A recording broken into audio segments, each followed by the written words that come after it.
This is Theory of Change. I'm Matthew Sheffield. Thanks for joining me for another episode. Before we get into the program today, I just wanted to mention that Theory of Change is part of the Flux Media Network, so go to flux.community for more podcasts and articles about politics, media, religion, and how they all intersect. And if you are a paid subscribing member of Flux, you can get unlimited access to this program. And I thank you very much for your support. All right, so with that little plug out of the way, let's get into today's program.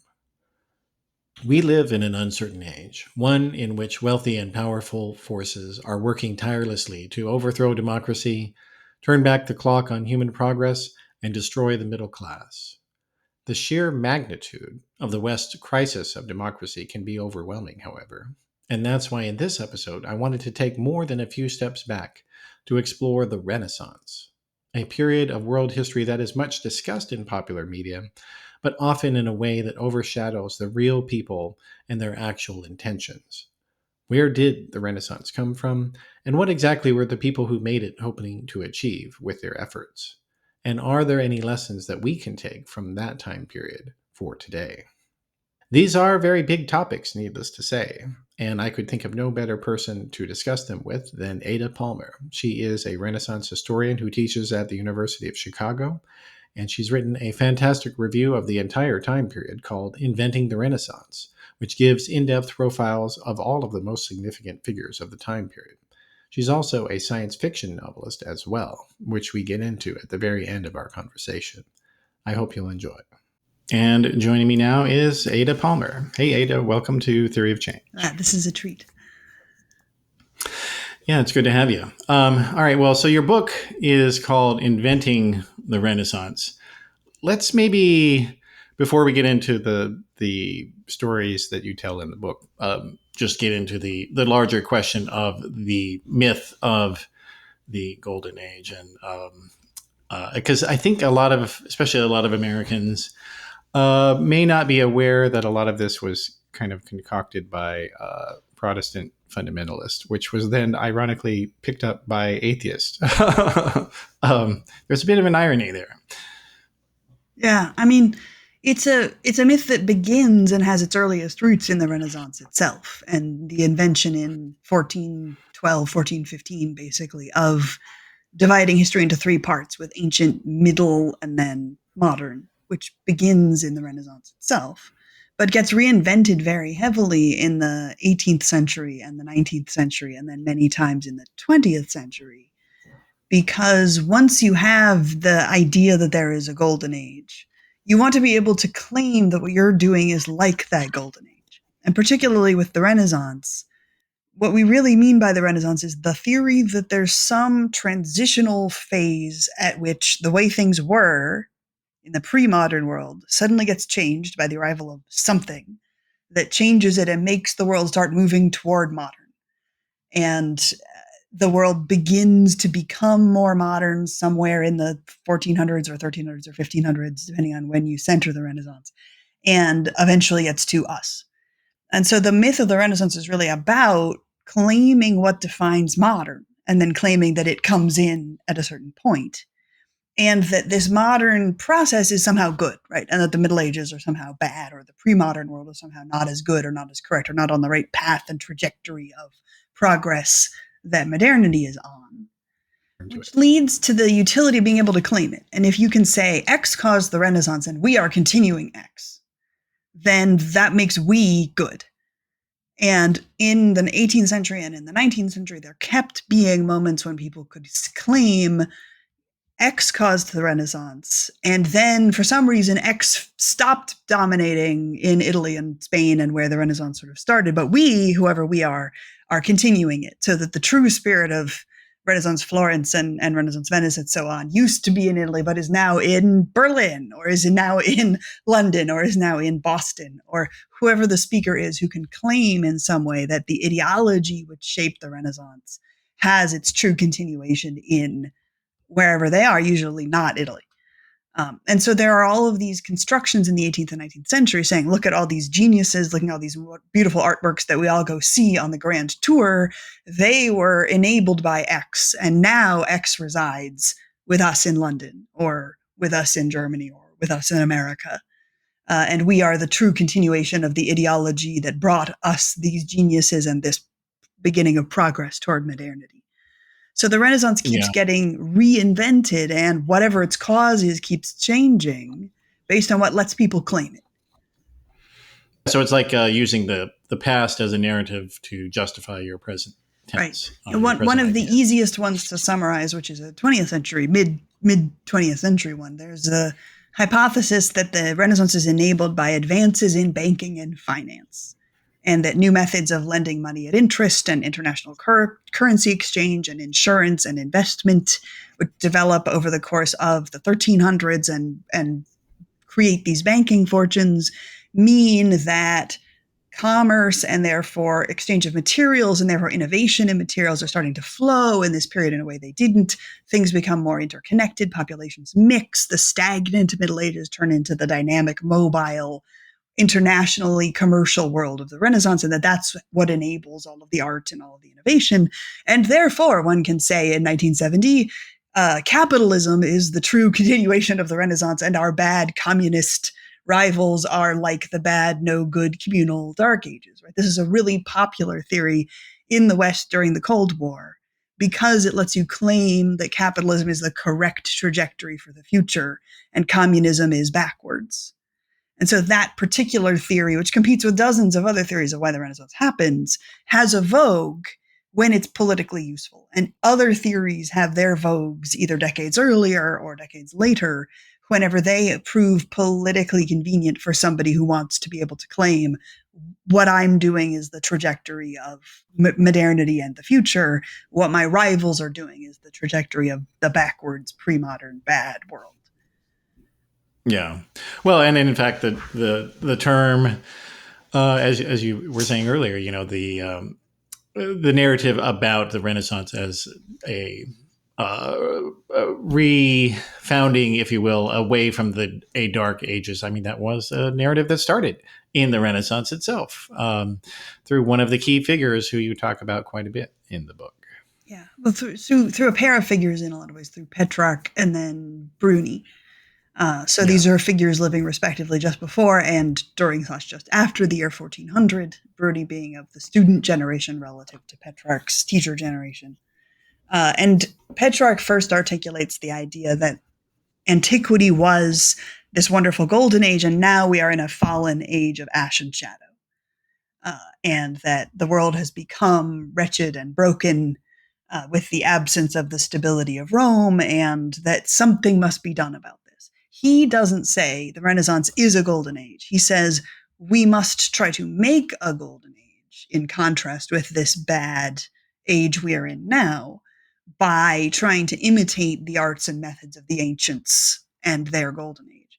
Bruni, then, who is one of his successors, invents the three-part division of history into ancient, medieval, and, for them, present, for us, Renaissance, saying there are three eras: the good past, the bad recent past, and the present in which we are about to and in the process of creating a golden age.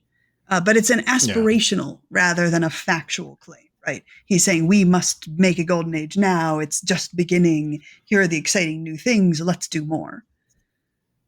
Yeah. Yeah.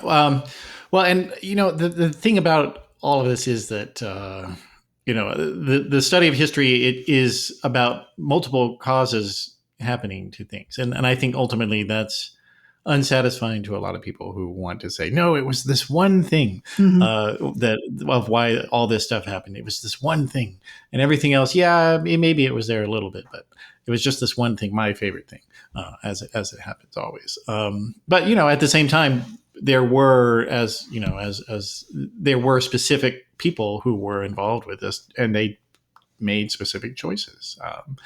And one of them, was, as you talk about at length, is trying to unify Italy, or at least maybe not unify Galvanize a it. sense of solidarity and get a Yeah, movement of action going among a bunch of different countries, right? The different city states or different nations, but to get them to yeah, ally with each other It's not, the Mhm. European Union, but it's one of the bits of earliest rhetoric that the Union can look upon as a we should have solidarity amongst ourselves in order to defend ourselves against a world that doesn't share as many values as we share, even though we are also still separate countries with deep histories of fighting wars against each other and, in fact, loathing each other in the case of the Italian city states.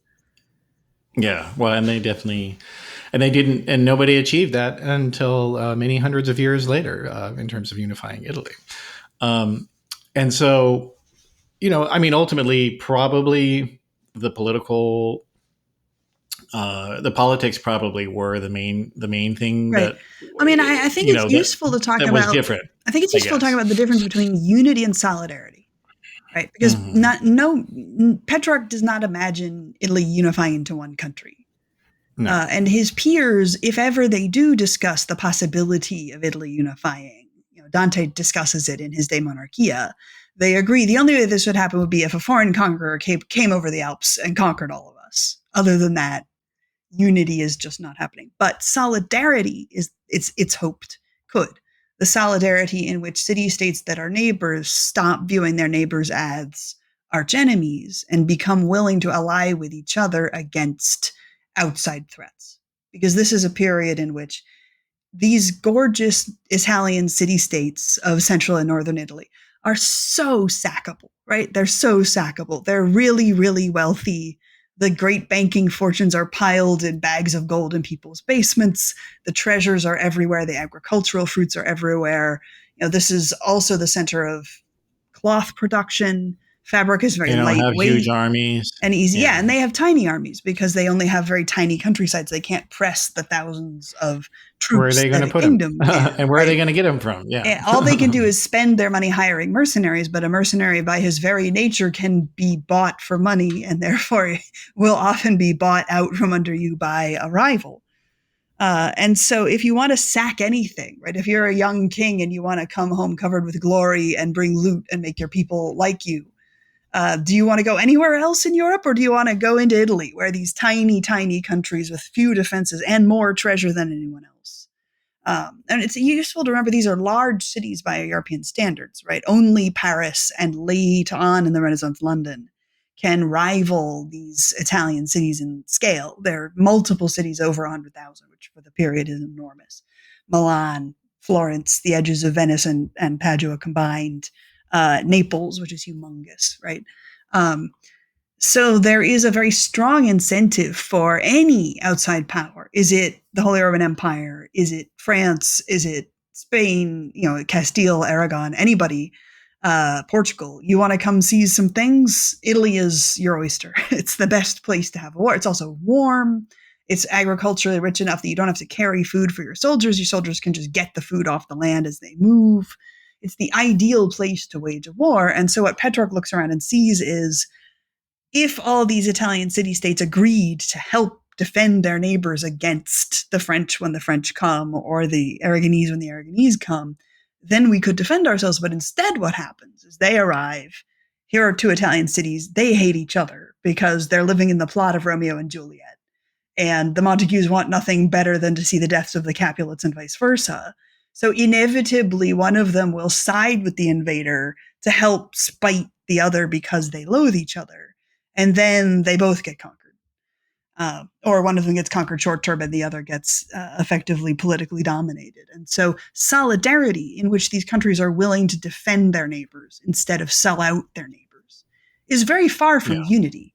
But it is what Petrarch is imagining could be achieved if the values of ancient Rome, of service to the state, of valuing the good of the people above other things, the values of the Roman Republic, could somehow be dredged out of the libraries of antiquity.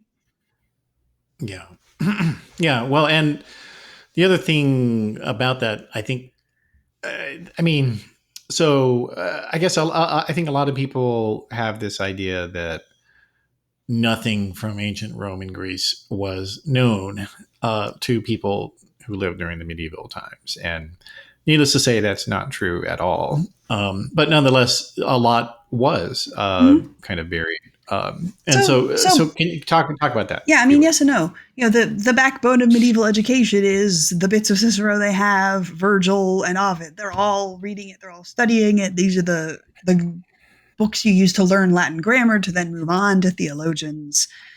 Medieval kings are constantly comparing themselves to ancient ones. The coins have portraits on them, which are copied from portraits of ancient Caesars.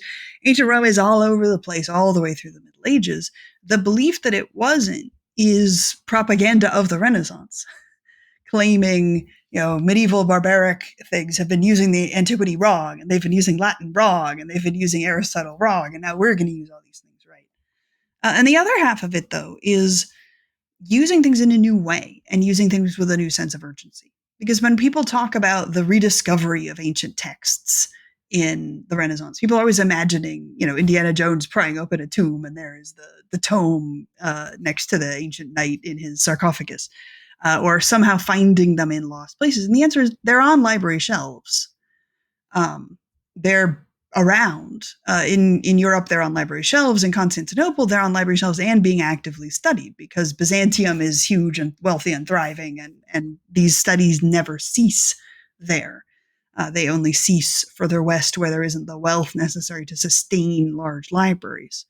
It's always useful for us to remember that the further east you go, the richer people are, and that Western Europe, even parts of Italy, are struggling in the Middle Ages to have enough wealth to support libraries due to the economic contractions after the end of the empire.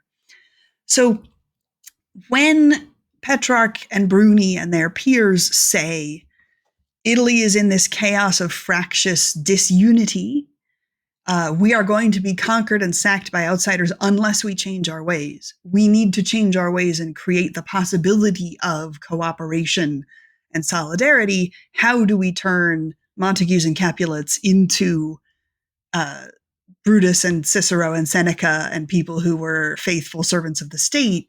We need to reproduce the educational system of ancient Rome and raise the next generation of young Romeos and young Tybalts and young Juliets on the books that produced the Roman Brutus and the Roman Portia and the Roman Cato and so on. And maybe then they will act as the Romans acted and be faithful to the state and care more about the good of the people than about their family honor or personal honor. And so this is a new use for the same books. So these books were being read in the Middle Ages for different ends. And just as a new cultural movement comes about and is like, now we're going to do linguistics, now we're going to do game theory, now we're going to do this.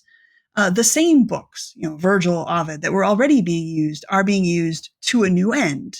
Let's revolutionize the educational system we use to raise our elites and make it focus more on ethics than on sort of theology and other worldly ethics.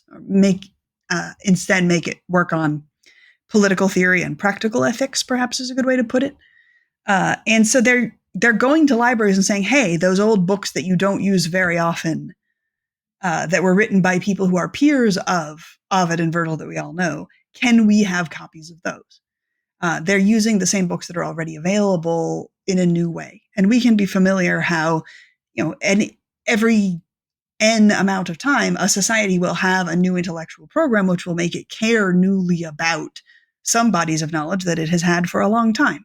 Think about how when the first discovery of the existence of DNA suddenly makes people much more interested in the mathematics of helical structures and textbooks about helical shapes that may have sat on the back shelves of a library for decades since their abstruse marginal mathematicians were like, hey, I'm interested in helical shapes, suddenly matter to biologists and the fundamental nature of life. Those fly off the shelves because there's suddenly people interested in them. But there were always a few people interested in them. They just developed a new application.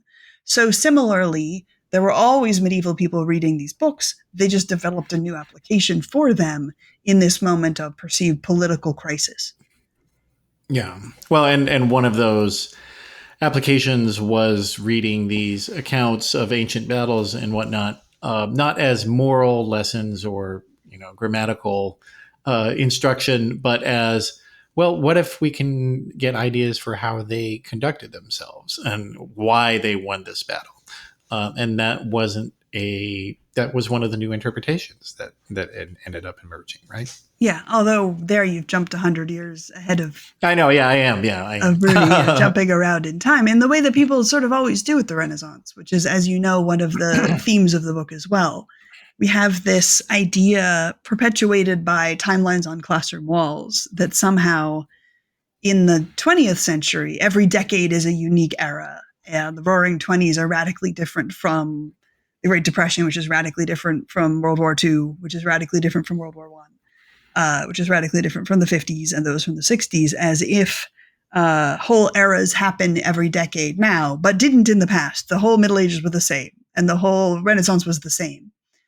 And when we're jumping from Petrarch to what you were just articulating now, which is Machiavelli, people talk about those two texts as if they're from the same moment. And when people say a rival theory to the Renaissance was caused by banking and finance is the Renaissance was caused by nationalism and the birth of national identity and the idea of national solidarity, first articulated by Petrarch and Machiavelli.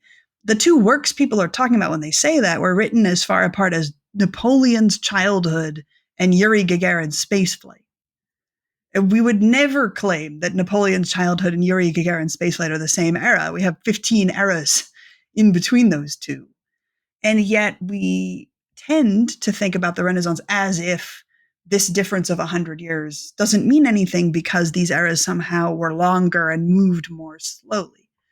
But if you zoom in, as you know the book does, you see all of these fine grain differences so that somebody in the 1520s, remembering the 1490s, feels like it was a different world as much as we in the 2020s feel about the 1990s. Yeah, granted, yes. Um, but I guess still, though, the idea of reading them just to read them, I think that was a thing that Petrarch was trying to put out there, Yeah, I and to mean, say, what Petrarch, let's just read this history. This is something we to learn from. He didn't even necessarily know what was in it yeah, because a yeah, lot of these books he had never read any of yeah. I them mean, his himself. So assumption how would he is know? these books, which we don't have, and which Yeah. I can't read, and which I hope to be able to read if we get Greek back. If people travel across the Alps and find them, if people gather them as I gather them, and he worked to gather the first library of over 1,000 books that had existed in Europe since antiquity. He doesn't know what's in these books when he starts, right? He just has faith that whatever is in these books, Is reading good. them birthed Cicero, and reading them Mhm. birthed Augustus, and reading them birthed the good gay emperors, Trajan, Hadrian, Marcus Aurelius, under whose rule Italy knew the only period of extended peace in the entire record of Italian history. And all he knows about the books is they shaped them. Maybe they will be able to therefore shape our ruling class to have the same values that caused the Pax Romana and caused the rise of Rome and caused the unification of Italy under the Romans. Having faith that whatever these books are, they did that. Therefore, if we have them, we will use them. And it takes then the decades after him to assemble these libraries and start applying this new educational system. And it's Machiavelli who's one of the generation who grows up with this new educational system, where he's reading all these books, who then says, actually, I think we also need to read these books in a new way, as you referenced, thinking about them not just as ways to osmotically absorb the morals of the people we are reading about, but to analyze them as we do now in modernity as case studies of who won this battle, why did they win this battle, can we find three similar battles, are there patterns to what made somebody win the battle, can we put these side by side, what policies did these different city-states have, what kinds of tyrannies ended up ending these city-states, are there patterns between their policies and the way they ended, those kinds of questions, which are a new way of reading the newly assembled libraries that in turn Petrarch just wanted us to say, get the books. Once we have the books, then we figure out what to do with them. And getting the Yeah. books Well, takes more than half a century. they did, yeah, because it was so painstaking and expensive to have a book in those days. Yep.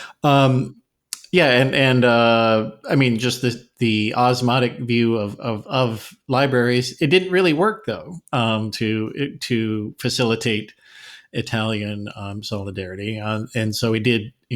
take so I guess we'll fast forward then to Machiavelli here for a second.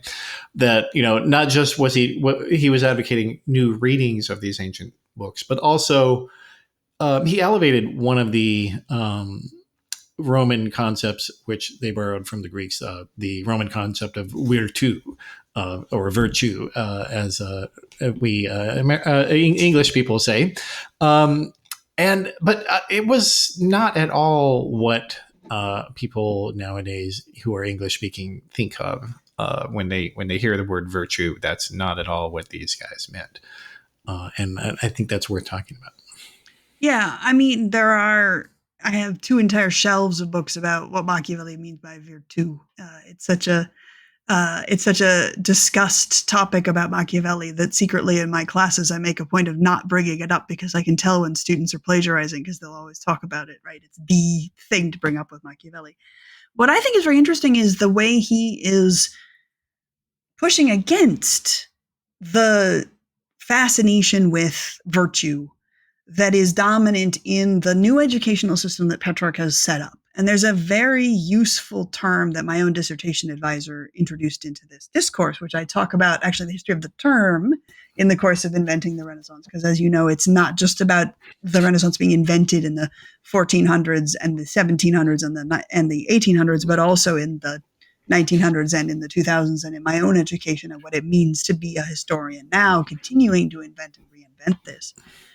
Virtue politics referring to the idea that if they created this new virtue-focused mode of education in which one would read these classics and from them absorb justice, prudence, temperance, fortitude, caution, generosity, courage, the other virtues that are discussed at such length by the ancients. Petrarch, for example, talks about how the Greeks are superior to the Romans in philosophy and via Homer in poetry, but that nobody can match Seneca and the Romans on virtue. And that these are the books that teach how to hone a soul toward excellence in the Platonic sense, right? That theory is saturate in the works of all of the peers of Machiavelli and the authors he is reading when he is young and aspiring to join when he is writing his first works. And their focus is, let's instill these virtues, justice, prudence, etc., into the ruling class. And Machiavelli is then, after observing the fact that this is the generation that grows up alongside him and then fights the horrible Italian wars that happened between 1494 and 1512 and beyond, the Italian wars as it's called in French and English, or the Calamità d'Italia as it's called in Italian, right? The calamity of Italy, these wars that are infamous. The Borgias are the most infamous part, but not the bloodiest. Those were fought by the people who grew up on these virtues. So if that's the case, then the virtues didn't make people successful. And virtue politics was the theory that not only would these virtues make rulers, good or wise, they would also make them successful, and that they would be able to be successful the way the ancient Romans were successful, that their balance of prudence and courage and careful thought would make them make better political decisions. Machiavelli then watches ruthless and unscrupulous and treacherous rulers succeed and defeat those who are following the precepts of Plato and Cicero and Seneca, and goes on to discuss, we usually don't translate it because if you say virtue, it's being weird, virtù, which is focusing on a sense of courage and grasping the moment and fortitude to some extent, but certainly not justice or mercy or temperance or those portions of it, but a kind of a calculated prudence, or what the next generation will call reason of state, or rationalist, or what we might call utilitarian political calculation. That is, to him, what makes people really successful is the opportunistic, prudent grasping of the moment. The moment when Cesare Borgia realizes, wait, if at this moment I betray the mercenary captain who has been loyal to me all this time, that will lead me to actual success because I need to seize his land. A well-timed betrayal will serve me better than faithfulness, therefore I will betray. And it works. And the men he betrays who follow all the precepts of Seneca fail and lose their stuff. And Machiavelli wants to describe this and say, it may well be true that from studying these books, we learn the qualities, let's use the word qualities, that make a successful ruler. But these qualities do not necessarily include traditional valued faithfulness, charity, etc. They include a kind of what we would call utilitarian, opportunistic prudence. And that is the quality, the virtue in the sense of the virtues of an object or qualities of an object, right? That is the virtues that we want people to absorb if we want them to be successful rulers. Well, and related to that, I think, as moving to a more kind of statecraft oriented viewpoint of politics, or when people read Machiavelli, that a lot of modern day people, modern people look at his writing and they, and as you talk about in the book, that, this is that they want to think, oh, this guy was just like us. Yeah, I And mean, that he was a modern person, yeah, even though, and he was an atheist, and we know this. Yeah. So what you're talking about is, as I discuss in the book, Machiavelli is one example. Leonardo is another. Giovanni Pico della Mirandola is a third.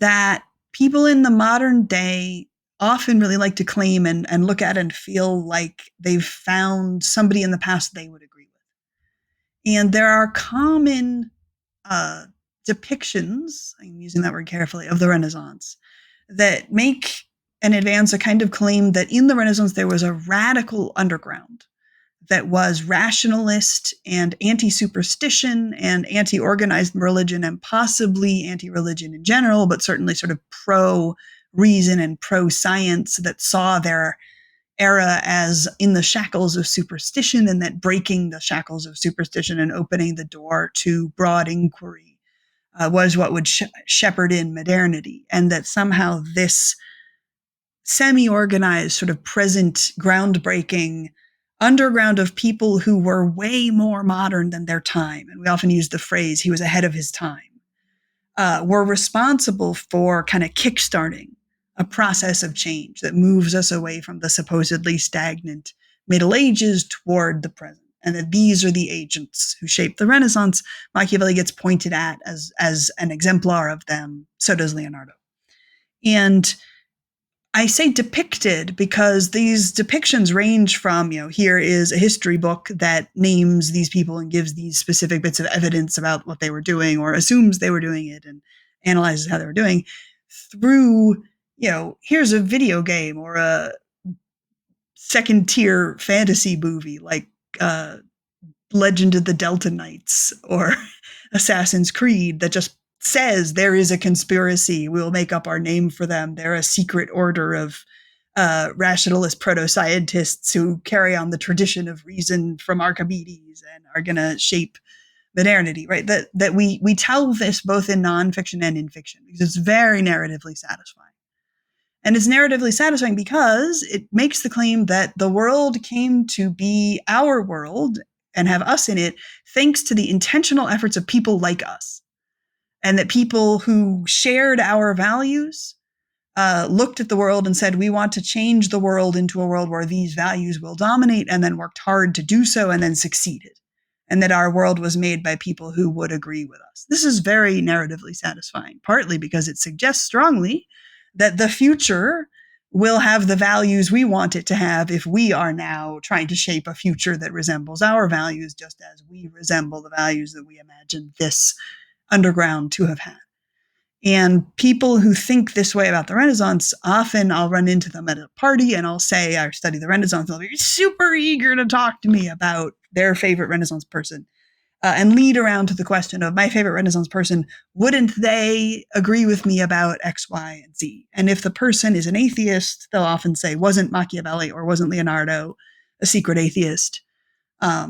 But other times it'll be somebody who's strongly Protestant and be like, wouldn't they have shared my anti-Catholic sentiments, or wouldn't they have shared my values about education? Or there'll be a wide variety of what people are hoping that I, as an expert, will be able to say, yes, the shapers of the Renaissance would have agreed with you about this thing. But when you actually read what they are doing in the Renaissance, the answer is A, no, they wouldn't have agreed with us about just about anything. And B, the people we want to point to as being in this underground aren't the biggest shapers of it. They're there. But when we want to look at Machiavelli and say, yeah, Machiavelli sort of causes the Renaissance, Machiavelli's work is incredibly obscure and unpopular, except for his comic play, right? And to some degree his history. Nobody's reading The Prince, not for decades after his death, well into when the Renaissance is, mostly over. He's not a shaper, he's a commentator on. And when we look at who are the really influential people that a lot of people are reading, they're doing wacko, awesome, bizarre cult stuff. Like here's Marsilio Ficino teaching you how to use Plato to project your soul out of your body in order to achieve a Rip Van Winkle style medical stasis so that your body can sleep in perpetual youth for a decade. While you fly around the cosmos and spy on your neighbors and cast love spells, right? And that's being read by 2 orders of magnitude more people than ever read Machiavelli in the period. It's a messier, more plural, more complicated world. Lots of people were coming up with new ideas. Not only the people who would agree with us. And I try to get people, in the fine grain, nobody likes plural explanations of things, but this is a desperate time. And as articulated by Petrarch, as articulated by Machiavelli, Northern Italy finds itself in more and more dire fear as bits of Italy are being conquered, as cities are being conquered from the inside through coups, from the outside through wars, or from mercenary captains saying, it's about retirement time. Let me look through my menu of nearby cities and decide which one I want to conquer and make myself the Duke of as I hit retirement age. It's a desperate time and therefore time for desperate measures, and the desperate measures are incredibly plural. And they try a million jillion things. And in the 19th century historians read through and picked out the 3 or 4 things they tried that felt like what we were doing in the 19th century, that felt modern, and then celebrated them and put those figures on a pedestal and said, look, these people made the future. Their ideas agree with us. And the more we study, the more we're like, no, actually, most of their ideas weren't popular until the 19th century. They had small impacts, but they didn't have huge impacts. Other people that we totally wouldn't agree with at all had huge impacts, but more importantly is the pluralism. This is throwing spaghetti at a wall, and 15 strands stick and the other 100 fall, and only one of those 15 strands is Machiavelli. The others are just as influential, and they braid and they counter each other and they disagree and they shape an enormously complex transition in which people we disagree with were just as influential as those we agree with.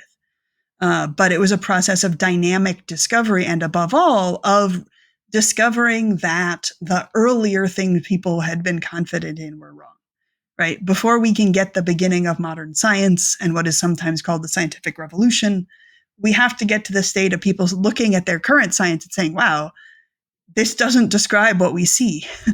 This four humors theory, this Galen stuff, this old Ptolemaic geometry, all of it appears, or geography, all of it appears to be wrong. To get to all of it appears to be wrong, what you actually need isn't one person who's right. It's 50 people who have rival theories. And Well, you have to Machiavelli, have the question, right? is what we know correct? Right. And to get to the is what we know correct, what you need is plural rival theories that are making people say, well, wait a minute, we don't, this disagrees with this, which disagrees with this, which disagrees with this. How do we sort them out? We need a new method for sorting them out. That new method will be the scientific method.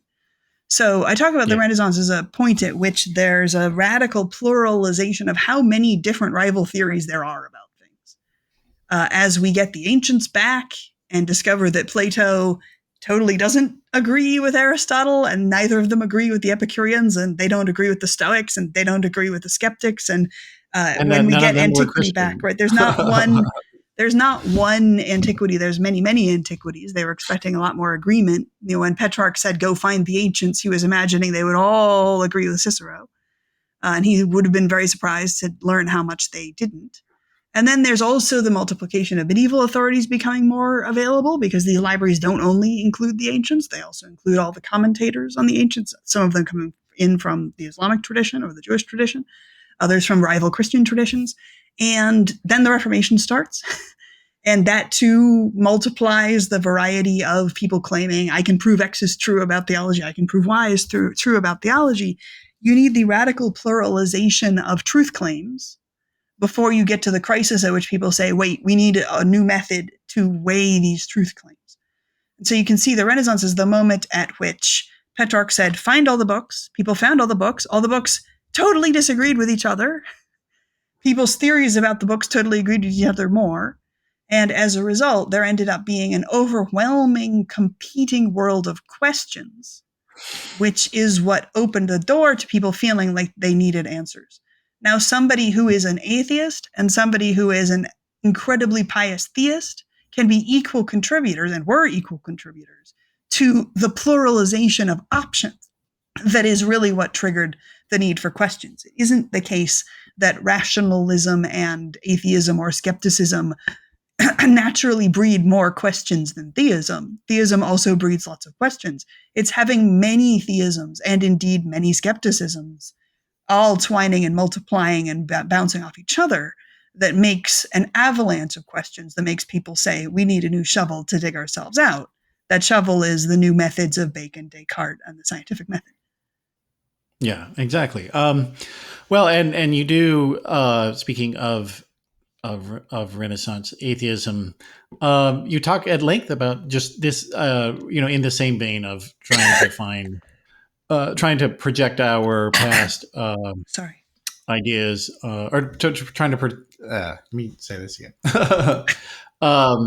Well, and you also do talk quite a bit about just how few actual atheists there were Yeah. back in those days, and despite a kind of somewhat recent modern day series of books that people have been coming out with, trying to say that, oh well, these ancient figures, actually they were atheists, but the reality is that even the Epicureans were not atheists. I mean, it's And a really well, complicated and difficult question to answer, because people always come to the Renaissance and say, well, we know the Inquisition existed, and we know that there is this threat of force or indeed death, right? And that atheism is a capital offense.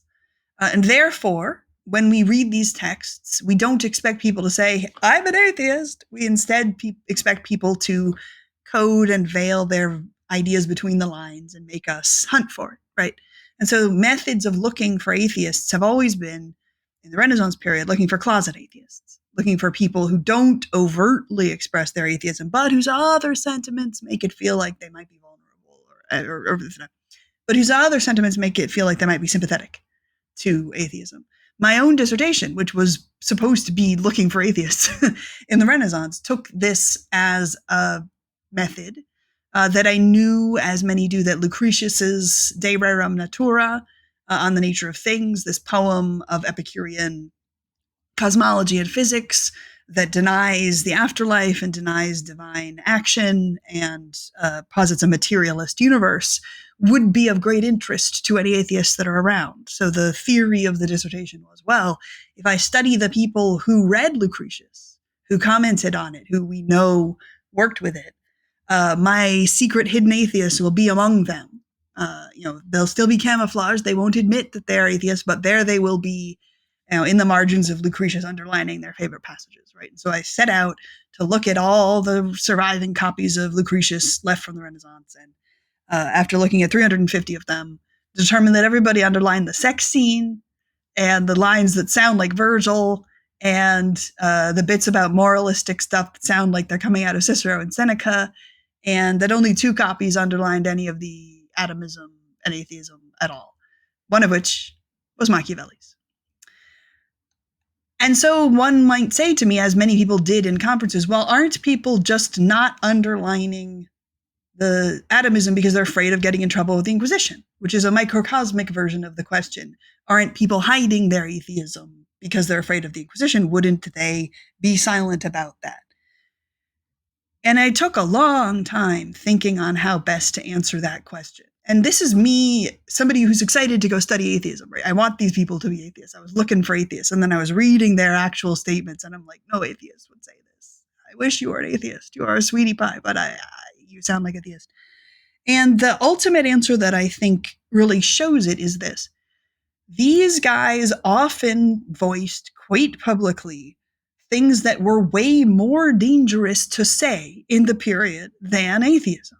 The Inquisition had certain things it cared about more than others. There were, if you look at Inquisition records for a particular decade, say the 1510s, there would be 1,000 trials for quasi-Lutheranism and 4 for atheism, right? They really are hunting for A and not B. And indeed, the sex scene and sex stuff is more dangerous to underline than the atheist stuff. The Inquisition had its priorities. And so I use, as you know, this simile in the book. If you were worried about government agents raiding your house, would you carefully hide like slightly illegal smuggled Canadian sleep pills and leave a big bag of crack cocaine out on the table? You just wouldn't do that. And similarly, if you're afraid of the Renaissance Inquisition, you're not going to carefully, meticulously hide your atheism and then publish a pamphlet talking about how to summon demons or supporting Luther on sola fide. No atheist is going to publish a pamphlet supporting Luther on sola fide. He's going to say, I don't care, and go home. And the Inquisition is going to leave him alone because they care much more about certain things than they do about other things. And it's that makes you realize no closet atheist is going to choose to go to the stake for sola fide the way these guys did. Were there some of them who were closet atheists? Yes. And there were definitely at least 2. I found them. There they are. They're saying that they're atheists, or their friends are saying that they're atheists. I love them. But that's 2 out of 35 people that I thought would be atheists at the beginning. And the other 33, I go through the material and I'm like, no, this is not this is not an atheist. What it is a radical weirdo theist who is questioning and applying reason and bucking the system in a theist way, often in a wacky, nothing like modernity way, in a I'm going to project my soul out of my body kind of way.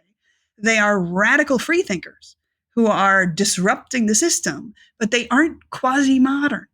That's what people have to remember. Our modern values are shaped by our modern knowledge, right? Our modern science required us to find those findings first.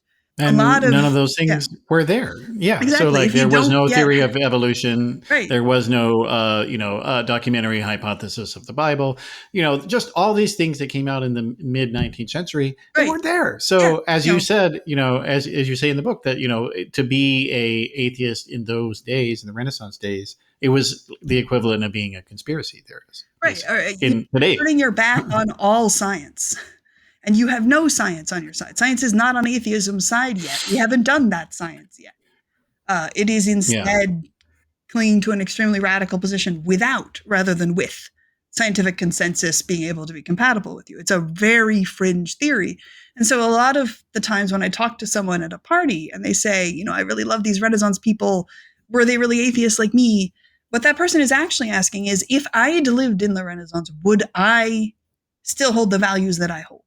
Would I still have found atheism because it's universally persuasive regardless of time and space? Would my authenticity translate if I'd been born in a different time? And the answer is yes and no. If most modern atheists had lived in the Renaissance, they would be radical freethinkers, but not necessarily atheist radical freethinkers, because science isn't on that side. They would be experimenting with Plato and Seneca and soul projection and medieval stuff. They might be Scotists. Or Hermeticists. They would be interested in Zoroastrianism and the Chaldean oracles and all of the newfangled, excited, cutting-edge research that was going on at the time. But it wouldn't necessarily lead to the same thing as now. That's natural. The whole point of progress is that we learn new things and we change our attitudes based on our new knowledge. If we would land on the same values without all the fruits of modern science that we do with the fruits of modern science, what are we bothering with saying that our values are based on science? Our values are based on science and our critical reasoning thereabout. And so we would come to different conclusions when we had different science. And they would still be Yeah. radical and they would still be free thinking and they would still be bucking a system, but they wouldn't arrive at the same conclusions, even if they arrived at the same question. Yeah, yeah, and I think probably the best person who exemplifies that, or at least off the top of my head, is Isaac Newton. You know, a lot of present day people kind of think of, oh, he's the guy that showed that God wasn't keeping the planets in line and all that, and he was really the founder of science and secularist. But if you actually read Newton, and he was obsessed with alchemy. He was obsessed with Bible codes. He was like that's what he spent Let's like half of congeal his time on. let's congeal sunlight into gold. Yeah, the old Yeah. quest. Yep. Because that's where the cutting edge experimental world was. And when I talk about Newton's era, which I do in the last section of this book, my personal term for the 17th century is the try everything age. When people say, okay, the Renaissance showed us that there are so many competing truth claims that we cannot sort what is true. There are too many different persuasive authors. We read Plato, we read Aristotle, we read Seneca, we read Augustine, we read Thomas Aquinas, we read Scotus, we read Bruni, we read Ficino. They are all very persuasive and all very smart. We can't figure out what's true. Let's try everything. And this is the try everything age, where they try everything. And then the things that work stick and the things that don't. And I love this quotation from a biography of King Christina of Denmark. Sorry, King Christina of Sweden. King Christina of Sweden, who is the complexly transgender-ish king of Sweden at this time, who was really interested in science and Descartes and all of this stuff. And in the biography of her, they talk about her as somebody who believed in all sorts of marginal and superstitious arts like chemistry, astrology, and the divining rod. And those three are lumped together because they're equally experimental, right? And chemistry, astrology, and the divining rod are all seriously tried, and then one of the three is continued and the other two much less so because they were trying everything.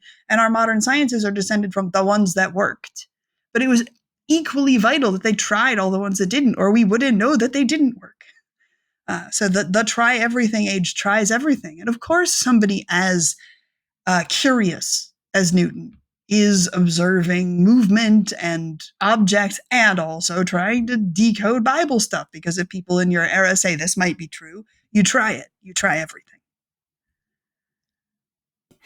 Yeah, and and the reason why I think this is relevant to today, not just because to push back on some of this new atheist type discourse, but it's also that ultimately the main innovation of the Renaissance, it was the pluralism, it was the governmental reforms, and that's ultimately, in some ways, you could argue that nowadays with all these conspiracy theories, we're also now again in a try everything age, and that because the government has been, cut back so much on public education, cut back on secondary education for the public, college education, that a lot of people they don't know these facts. Like a lot of people, millions of Americans, they were Christian homeschooled. So they have no idea about any of these scientific theories. Like people will say, "Oh, well, the science shows this. It's obvious. Anyone would believe this stuff." Well, they've never even seen it. Yeah.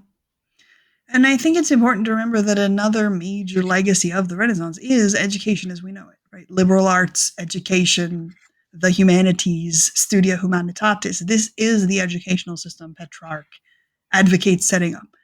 And he argues that reading these texts and grappling with them ethically and asking big, deep questions about what is right and what is wrong and human behavior and what is just and unjust, the kind of education where the class reads Sophocles together and then debates the justice or injustice of what happens in Antigone and whether a law can be a law while it's unjust or whether you should obey an unjust law.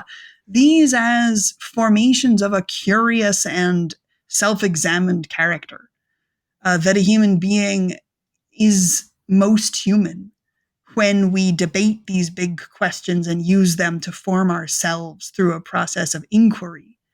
That as a backbone of education is core to what the Renaissance gives us.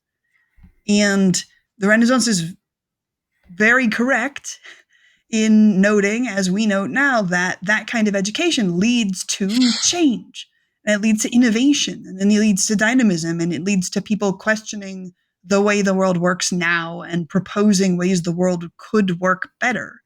It stimulates progress, but it also stimulates rebellion.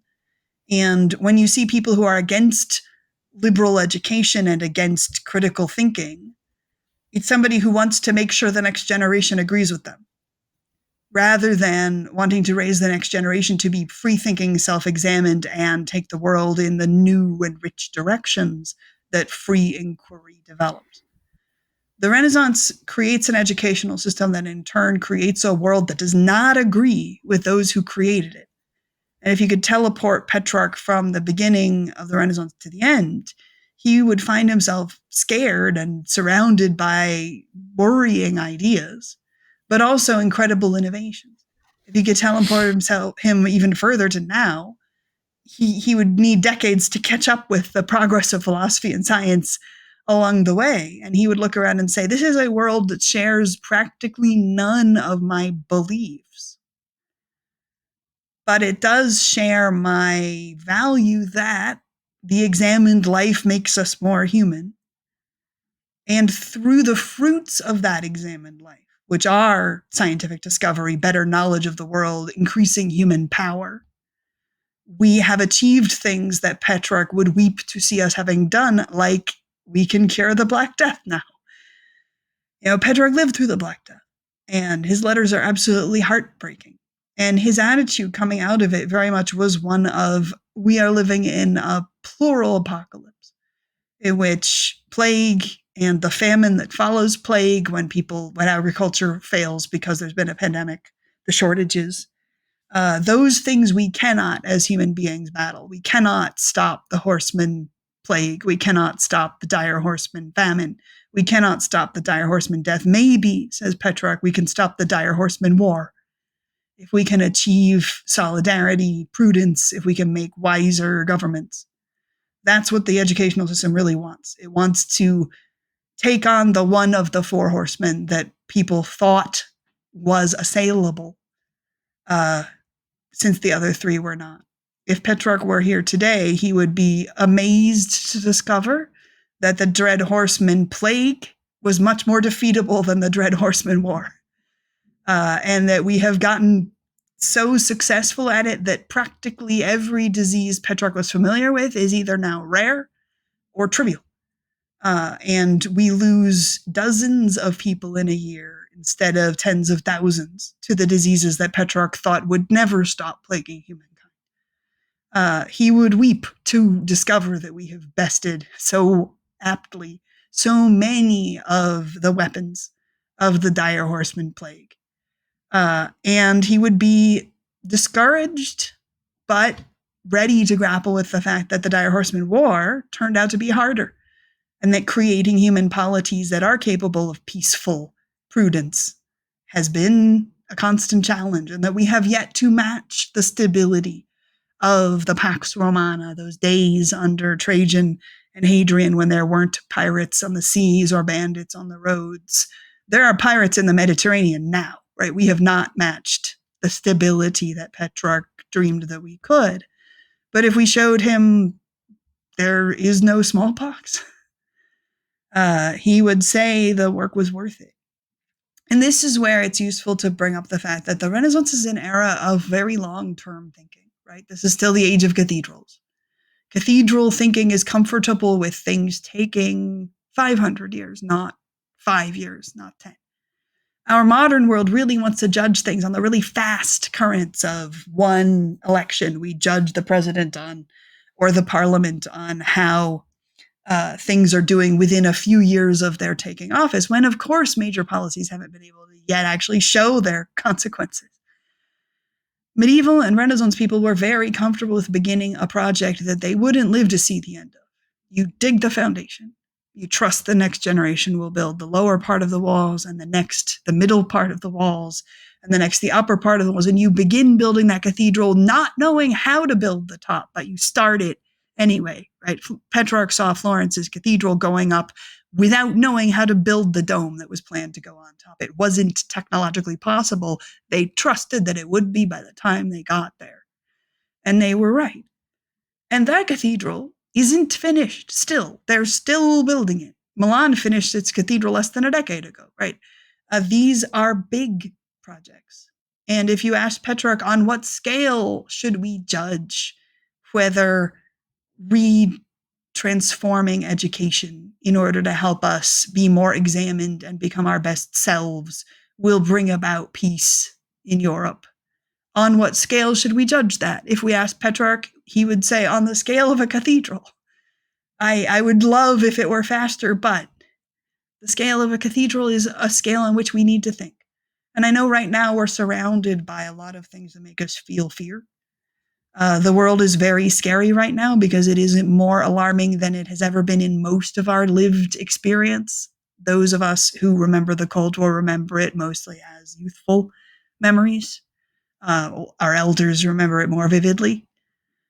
For most of us, this is the scariest the world has ever felt, and therefore it feels like an apocalypse. That's been a common feeling of generations for centuries. There were moments that felt like an apocalypse to Petrarch. There were moments that felt like an apocalypse to Machiavelli. Shakespeare rants about this in some of his work. His lifetime felt like an apocalypse. Many, many eras have. But we have come so far through the aftermath of Petrarch's call, let us make liberal education. And it's continuing to bear fruits. And the adversaries of progress and those who want the past more than the future are the adversaries of it who are trying to dismantle that educational system because they know perfectly well that it creates change and progress and that it creates a future which would not agree with our current values but would replace them with more examined, better ones. Yeah, and I think that prospect is also kind of threatening Yeah, to even more centrist people today, and you see yeah. that with the current discussion that some more centrist Democrats are trying to say, oh well, you shouldn't stand up for trans people, and I mean, that isn't how you lead. this is where I always think of Diderot, right? Jumping forward out of Renaissance into Enlightenment. Diderot, one of the fathers of the Encyclopedia Project, right? One of the great transformers of that age who advanced this project to enable universal education and universal empowerment, to take the knowledge that is power and place it in the hands of the whole population. Diderot, in his secret private writings, writes the philosophical dialogue Rameau's Nephew. And in that, he confronts the fact that the fruits of the educational system he is making, the new people who will grow up more rational than his current generation, would be scary to him.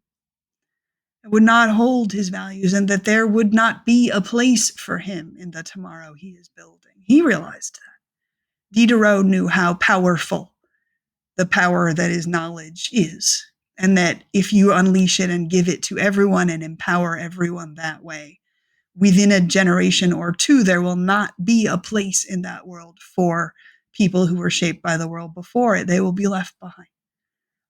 And in that philosophical dialogue, Diderot looks at this and says, the future will not have a place for me. I will not be at home in it, and I assent to that because it will be a better future.